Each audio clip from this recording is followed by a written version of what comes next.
Hi guys. So today I want to talk about something that nobody really prepare you for when you join a company.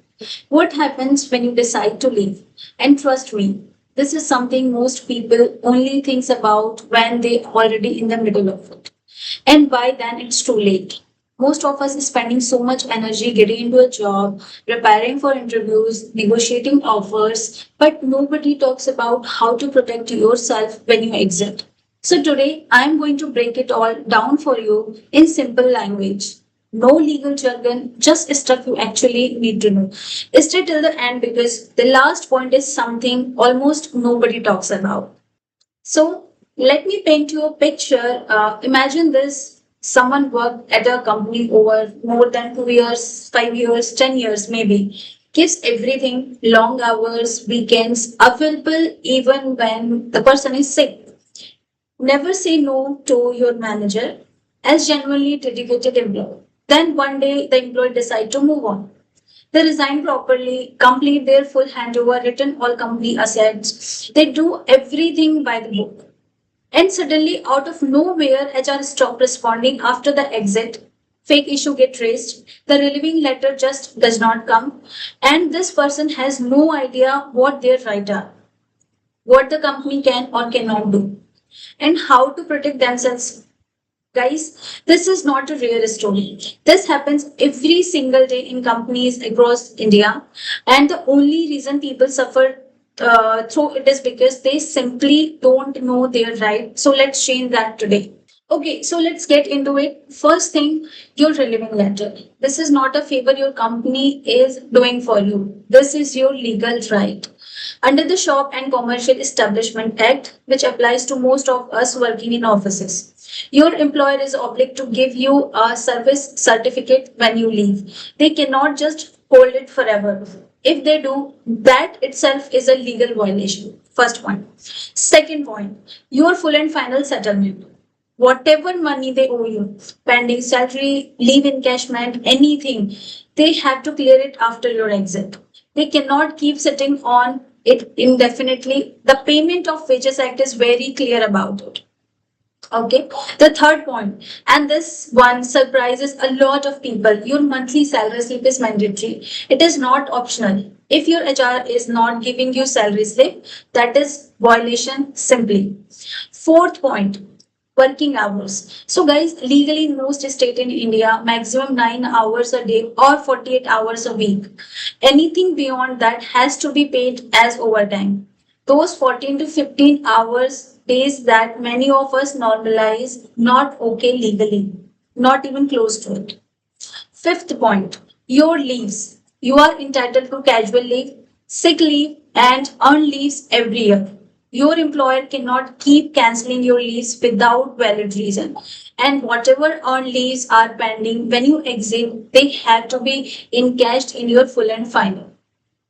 Now, sixth point, this is one of the really important for background verification. Your old company cannot give false information about you to a PGB agency.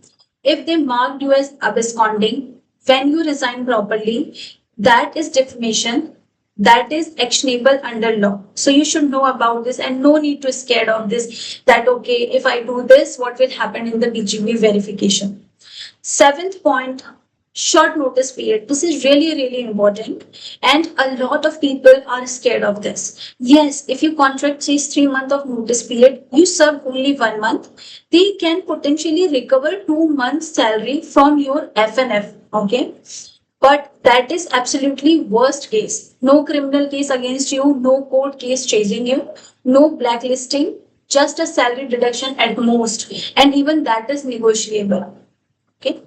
I hope all the rights were clear and you know your rights. But what do you actually do if things go wrong? Here's what I would tell you anyone going through this. So, number one, what you have to do, document everything in writing. Your resignation mail, your KT over, email, and your asset handover with sign off. Every follow up you send, if it is not writing, it does not exist legally in corporate. So, you have to make sure that you have in writing. This is the most important thing. Number two, escalate systematically. First, follow up with HR. No response, it's okay. Go to HR head, put the CC in CEO. Trust me, CEO visibility change everything. Nobody wants the CEO to be see that their HR team is ignoring a resigned employee's basic request. Number three, Number three, if still no response, you have a free legal option. You can file a complaint with the labor commissioner. It costs nothing. The company gets an official notice and has to respond. Most cases get resolved things here itself. Number four, you can send a legal notice to a lawyer. It costs very little, like 500 to 2000, but companies take it very seriously.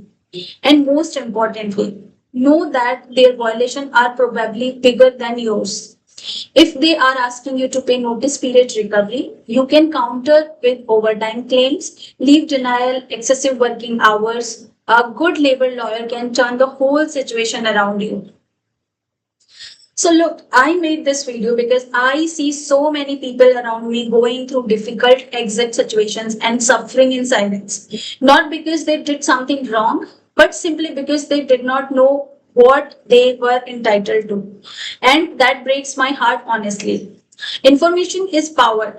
And this information should be available to everyone, not just people who can afford lawyer or who happen to know the right people. Here's what I want you to take away from this video. The moment you understand your right, everything changes. You stop feeling helpless, you stop feeling scared, you start feeling in control, and that shift from fear to confidence that make all the difference. Every single employee deserves a fair and dignified exit. It does not matter what industry you are, what your designation is, or how long you worked somewhere. You gave your time, your energy, sometimes your health too, for an organization. You deserve a walkout with your head held high and your documents in hand. That is not too much to ask from an organization. If you're going through something like this right now, please hear me when I say this. You are not alone. Thousands of people face this every single day across India. Document everything, know your rights, escalate professionally and systematically. And most importantly, don't give up because law is actually on your side more than you think. If this video helped you even a little bit, please share it. Share it with a friend who just resigned. Share it with a colleague serving their notice period. Share it with anyone who deserves to know their right. Because sometimes one video can change how someone handled a situation that could affect their entire career. Drop your question in the comment below. I read every single one. Like this video if it was helpful and subscribe so you don't miss more content like this. Take care of yourself, work hard, but also know your worth, know your right, and remember you always have more power than they want you to believe.